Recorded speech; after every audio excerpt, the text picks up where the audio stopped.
Rumble ang alitan sa basketball ng dalawang grupo ng kabataan sa Davao City. Ang isa sa kanila nahampas pa ng bato sa mukha. Nasa frontline ng balitang yan ang aming Mindanao correspondent na si Bril Montalvo.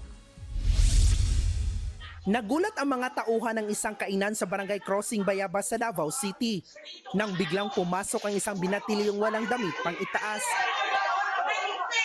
Hinabol siya ng mga estudyanteng naka-uniforme.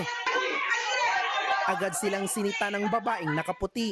Pero nang umambang lalapitan ulit ng mga estudyante ang lalaki, hinarang sila ng mesa ng isa pang staff. Urong-sulong palabas ang binatilyong hinahabol. Pero nang makatsyempo, gumanti na siya ng suntok sa isa sa mga nanghabol.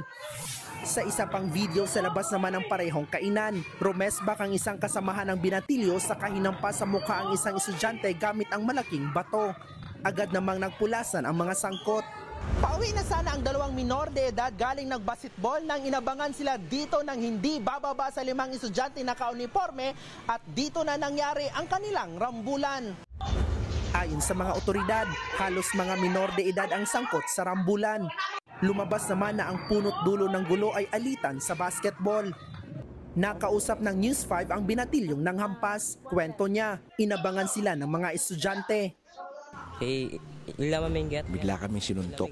Gumanti lang kami sa kanila.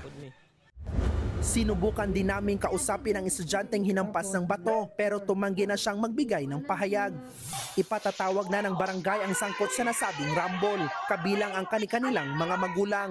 Nagbabalita mula sa frontline, Bril Montalvo, News 5, Mindanao.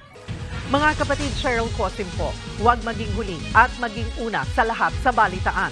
Para sa tuloy-tuloy na talakayan sa frontline, mag-follow at mag-subscribe sa social media pages ng News 5.